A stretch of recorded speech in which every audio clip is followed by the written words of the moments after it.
Hello दोस्तों, कैसे हैं आप लोग। मैं हूं चिराग और आज का टॉपिक है कि आपका पार्टनर आपको आखिर में छोड़ के क्यों चला गया, क्यों आपका ब्रेकअप हो गया, रीज़न क्या है। क्या वही रीज़न है जो उसने तुम्हें बताया है। उसने तुम्हें ये बोला होगा कि तुम बहुत गुस्सा करते हो, तुम बहुत पॉजिटिव हो, तुम बहुत शकी हो। उसका इंटरेस्ट रिलेशनशिप से ख़त्म हो गया है, अब उसे वो मज़ा नहीं आ रहा, अब उसे वो फीलिंग नहीं रही, या बहुत परेशान हो चुका है वो, तुम टॉक्सिक हो, एट्सेट्रा एट्सेट्रा एट्सेट्रा। क्या सच में ये रीज़न होता है। किसी का 5 साल रिलेशनशिप रहा, किसी का 10 साल रिलेशनशिप रहा, इतने सालों में, इतने महीनों में सामने वाले को समझ में नहीं आता कि आपका नेचर क्या है, तो फिर वो इंसान छोड़ते समय आपको ये क्यों बोल के चला जाता है। तो देखो, सीधी बात यह है कि जब आपको कुछ भी चीज़ रिजेक्ट करनी होती है तो आप खुद के माइंड को कहीं ना कहीं ये चीज़ समझाते हो कि इसमें बुरा क्या है। ठीक है, तो आपके अंदर कोई ना कोई बुराई तो ऑलरेडी होगी। ऐसा कोई इंसान परफेक्ट नहीं है, उस इंसान में भी होगी। आज आप वो चीज़ क्यों नहीं देख पा रहे हो, क्योंकि आपको वो चीज़ चाहिए, और चूंकि आपको वो इंसान चाहिए तो आप सिर्फ उसकी अच्छी बातें याद कर रहे हो अपने दिमाग को समझाने के लिए कि वो इंसान कितना अच्छा था आपके लिए। उसी तरह उस इंसान को आपको छोड़ना था तो उसने अपने दिमाग में आपकी सारी बुरी बातें खुद को समझाई, ताकि वो मोटिवेट हो सके अपने डिसीजन पे। ठीक है, उसको पछतावा ना हो। वो उस समय अगर अच्छी बातें सोचता आपकी तो उसका डिसीजन कहीं ना कहीं कच्चा पड़ता। ठीक है, फिर आपने अपनी अच्छी बातें सुनाने की कोशिश की होगी तो सामने वाले को ये लगा होगा कि यार ये तो अपनी तारीफ कर रहा है ना, और वो माना नहीं होगा। अब एक्चुअल रीज़न पे आते हैं कि क्यों छोड़ा होगा। तो देखो, 2 रीजंस होते हैं। एक तो ये कि सामने वाले को आपकी जो वैल्यू है आपने खुद से गिरा ली, या उसकी वैल्यू उसने इतनी अच्छी बना ली है आपके साथ रहते रहते, वो इंसान कुछ बहुत अच्छा करियर में ग्रो कर गया, लाइफ में ग्रो कर गया, ब्यूटी वाइज ग्रो कर गया, लुक्स वाइज ग्रो कर गया, और आप वैसे के वैसे चंपू रह गए। या मे बी ये भी हो सकता है कि आपने उसको इतनी ज़्यादा वैल्यू दे दी तो कहीं ना कहीं उसके दिमाग में ही घुस चुका है कि वो बहुत ज़्यादा ऊपर है आपसे।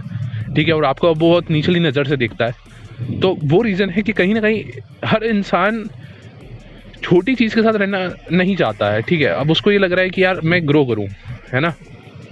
आप देखेंगे कि बहुत लोगों को इवन उनके माँ बाप कम पढ़े लिखे होते हैं और वो ज़्यादा पढ़ लिख लेते हैं, अच्छी एजुकेशन कराते हैं, भले वो एजुकेशन उनको माँ बाप ने ही करवाई हो, लेकिन उनको अपने फ्रेंड्स के बीच में या अपने ऑफिस कलीग्स के बीच में अपने बुजुर्ग माता पिता को ले जाने में भी शर्म आती है कि ये मतलब इतने एजुकेटेड नहीं है, वहाँ पे अच्छा नहीं लगेगा, ये वो।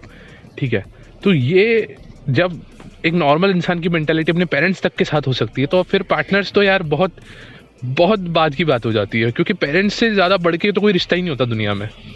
ठीक है, और वो प्यार तो बहुत बहुत उम्दा लेवल का प्यार होता है, तो उसके आगे आए तो ये प्यार बहुत छोटा हुआ। तो फिर सिंपल है, देखो दोस्तों, वो आपके साथ आया था रिलेशनशिप में, उस समय भयंकर उसकी दिमाग में था कि आप कोई बहुत बड़ी तोप हो। ठीक है, और उसने इसलिए उसका ये था कि मैं तो तुम्हारे साथ ही शादी करूंगा, मैं तो अपने घर वालों से दगा कर लूँगा, मैं घर छोड़ के भाग जाऊँगा, मैं तुम्हारे साथ भाग के शादी कर लूँगी, ये वो फलाना ठिकाना। और आज उसने आपको पूरी तरह से भाप लिया है, आपके हर चीज़ उसको पता चल गई तो उसने आपको छोड़ दिया। तो एक रीज़न तो ये होता है। दूसरा रीज़न ये होता है कि दूसरे इंसान में सहनशीलता या कमिटमेंट की वैल्यू बहुत कम है। मतलब ये नहीं है कि, है ना, कि रघुवर मतलब वो था ना कि रघुकुल रीत सदा चली आई, प्राण जाए पर वचन न जाए, वैसे मतलब कि कमिटमेंट की वैसी वैल्यू नहीं है कि हाँ भाई मतलब हमने कमिटमेंट दिया है किसी इंसान को। इंटरेस्ट तो इंसान, देखो इंसान का इमोशन ऐसे ही होता है। आज किसी से पे बहुत प्यार आ रहा है, कल उसी से आपको नफरत भी हो सकती है, परसों फिर से उस पर प्यार आ सकता है। कोई बड़ी चीज़ नहीं है, अनलेस आपने उसको बहुत ज़्यादा किसी तरीके से हर्ट किया हो, आपने चीट किया किसी इंसान पे। ठीक है, आपने किसी इंसान पे धोखा दिया है, उस पर हाथ उठाया है, उसको गंदी वाली गालियाँ दी हैं, अगर इस तरीके की चीज़ करी है तो ये भी रीज़न होता है एक तो कि वो उस इंसान के मन से आप पूरी तरह से उतर चुके हो। ठीक है, और उसको ये लग रहा है कि यार इतना घटिया इंसान से तो दुनिया में कैसा भी इंसान मिलेगा बेहतर ही होगा। ठीक है, तो अल्टीमेटली तो पॉइंट यही होता है कि अगर किसी इंसान के दिमाग में ये है कि इससे बेहतर ही मिलेगा तो फिर वो इंसान छोड़ देता है। ठीक है, अगर आप भयंकर लेवल के टॉक्सिक हो, अगर आप किसी के ऊपर हाथ उठा रहे हो जो कि आपको करना नहीं चाहिए, अगर आप किसी को गाली दे रहे हो जो कि आपको करना नहीं चाहिए, अगर आप किसी के ऊपर बहुत भयंकर तरीके से उसको टॉर्चर कर रहे हो जो कि आपको करना नहीं चाहिए, उसके बाद भी आप बहुत सारे रिलेशनशिप्स में देखोगे कि लोग इस तरह की हरकतें करने के बाद भी, इवन चीट भी कर रहे होते हैं और खुलेआम चीट कर रहे होते हैं, उनके बाद भी उनके पार्टनर्स उन्हें छोड़ नहीं पाते। क्यों? क्योंकि कहीं ना कहीं उनके पार्टनर्स को खुद को इतनी कम वैल्यू उन्होंने आंक रखी होती है अपने आप की कि उनको ये लगता है कि यार मुझे इस इंसान से बेहतर दुनिया में कभी मिल ही नहीं सकता। ठीक है, और ये बड़ी किस्मत से मैंने पाया है इसको। तो वो रोते रहेंगे, बिलखते रहेंगे, तड़पते रहेंगे, लेकिन उसको छोड़ नहीं पाएंगे।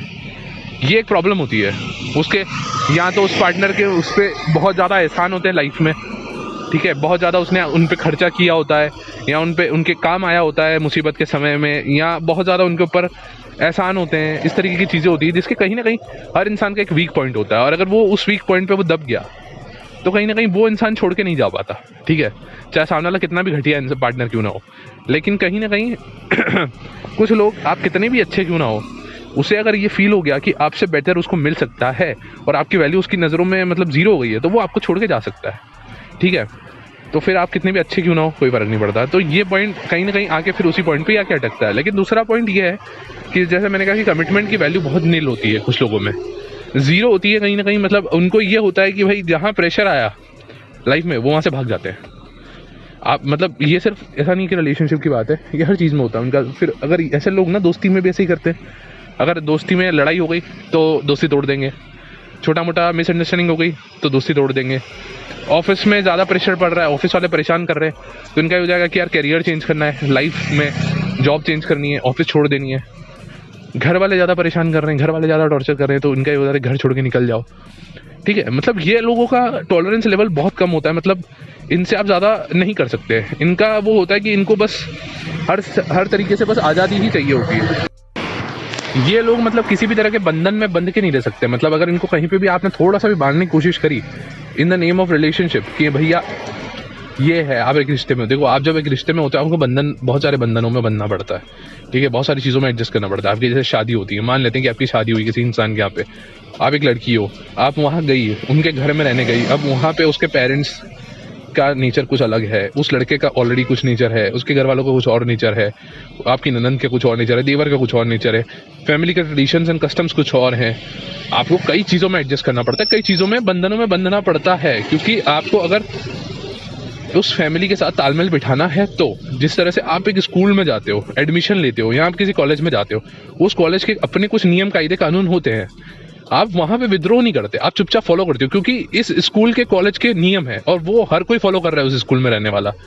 उसी तरह से आप किसी फैमिली में जाते हो, आप किसी इंसान के साथ रहने के लिए जाते हो, उसके अपनी ज़िंदगी के कुछ उसूल हैं, उसके अपने कुछ वैल्यूज़ हैं, और आप अगर उसके साथ रहोगे तो आपको फिर वो चीज़ें फॉलो करनी पड़ती हैं, क्योंकि आप उसके साथ रहने वाले हो ज़िंदगी भर, ठीक है। लेकिन वहाँ पे क्या होता है ना कि ईगो आ जाता है कि हम क्यों करें, हम नहीं करेंगे, हमें तो बढ़िया ही रहना है।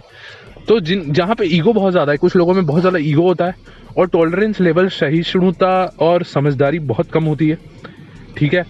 ऐसे लोग बात बात पे उनका ये हो जाती है कि भाई हम तो, लड़ाई हो गई, भयंकर लड़ाई हो गई, गुस्से वाली लड़ाई हो गई, चिल्लम चिल्ली हो गई, इतने में उनका ये आ जाएगा कि वो फ़ोन को उठा के फेंक देंगे, लैपटॉप तोड़ देंगे, कांच के बर्तन तोड़ देंगे, ये तोड़ देंगे, सामान उठा के फेंकने लगेंगे, या फिर थोड़ा सा कुछ ज़्यादा लड़ाई हो गई या चिल्लम चिल्ली हो गई, उसमें उनका ये हो जाता है कि भाई मैं तो यहाँ से कूद जाऊँगी, मैं तो अपनी जान दे दूँगी, मैं तो ये कर दूँगी, मैं तो वो कर दूँगी। तो कुछ लोग मेंटली लेवल पे बहुत वीक होते हैं, तो ऐसे लोग भी भाग जाते हैं, ठीक है। तो ये कुछ रीजंस होते हैं कि जिसके कारण लोग आपको छोड़ के चले जाते हैं।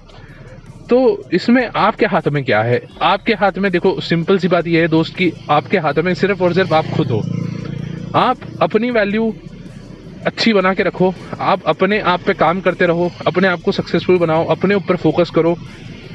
अगर सामने वाला उसके बाद आपके साथ रहता है तो वेल एंड गुड, क्योंकि रहेगा ही, क्योंकि 90% लोग तो, जो मैंने आपको पहला रीज़न बताया था, उसी कारण छोड़ते हैं। तो वो रीज़न मिलेगा नहीं तो लोग छोड़ेंगे नहीं। और बाकी सेकंड रीज़न जो मैंने बताया, उसमें बेहतर यही है कि आप ही ऐसे लोगों के साथ में मत रहो, क्योंकि ऐसे लोग, अगर इनका पेशेंस लेवल बहुत कम होता है, ज़िंदगी भर आपको परेशान करते हैं, ठीक है। ऐसे लोगों का क्या होता है ना कि ऐसे लोगों को लाइफ सिखाती है। लाइफ में जब इनके बहुत रिश्ते टूट जाते हैं और ज़िंदगी में ये लोग बहुत अकेले पड़ जाते हैं ना, तब इनको समझ में आता है कि यार हमारे पास जेन्युइन लोग थे और हमने उनके साथ क्या किया। तो ऐसे लोगों को कर्मा सिखाता है, ऐसे लोगों को लाइफ सिखाती है, लेसन्स, ठीक है। क्योंकि कहीं ना कहीं तो ज़िंदगी में आपको एडजस्ट करना ही पड़ता है, चाहे आज करो, चाहे आज से 10 साल बाद करो, चाहे आज से 50 साल बाद करो। हमेशा लाइफ आपको ये नहीं दे सकती कि हम बस एक ये चीज़ समझ नहीं आ रही, यहाँ से स्विच करके कहीं और चले जाओ, वो चीज़ समझ नहीं आ रही, वहाँ से हट के कहीं और चले जाओ। और ये कल्चर आजकल क्या है ना कि हमें ऑनलाइन जो हर चीज़ है ना, आजकल हर चीज़ के ऑप्शंस अवेलेबल है मार्केट में, हर चीज़ के। तो कहीं ना कहीं साइकोलॉजी ने हमारा दिमाग भी वैसा ही बना दिया है कि हम अल्टरनेटिव्स देखते हैं। आज आपको एक नॉर्मल सा कुछ शॉपिंग करनी है ऑनलाइन किसी ई-कॉमर्स वेबसाइट पे, आपको एक प्रोडक्ट चाहिए तो आप क्या करते हो, उसी प्रोडक्ट को 10 और वेबसाइट्स पे कंपेयर करके देखते हो कि कहाँ पे वो सस्ता मिल रहा है, आप वहाँ से उठाते हो। ठीक है, अब आपको कमिटमेंट की वैल्यू नहीं है। पहले के ज़माने के लोग क्या करते थे, उनको एक प्रोडक्ट चाहिए और आप लाला जी की दुकान से खरीदते हो, तो अब लाला जी की दुकान पे वो प्रोडक्ट भले ही 100 रुपये का मिल रहा है और यहाँ पे शर्मा जी की दुकान पे वो प्रोडक्ट 80 रुपये में मिलता है या 50 रुपये में मिल रहा है। लेकिन चूंकि आप लाला जी के ग्राहक हो तो चाहे महंगा खरीदना पड़े लेकिन आप जाओगे तो लाला जी के यहाँ पे, क्योंकि वहाँ व्यवहार की बात आ जाती है। ठीक है, आप पैसा नहीं देख रहे हो वहाँ पे, आप वहाँ पे अपनी कमिटमेंट देख रहे हो कि यार नहीं, समझ रहे हो आप। ये अब की जनरेशन में बहुत मुश्किल है। तो ये रीज़न है कि अब हम हर चीज़ में ये करने लग गए हैं। आई होप आपको वीडियो समझ में आया। अगर वीडियो पसंद आया तो वीडियो को लाइक करो, शेयर करो, चैनल को सब्सक्राइब करके बेल आइकन दबा दो। ठीक है, टेलीग्राम पे ज्वाइन हो जाओ, लिंक आपको डिस्क्रिप्शन में मिल जाएगा, है ना। मिलते हैं नेक्स्ट वीडियो में। Thank you.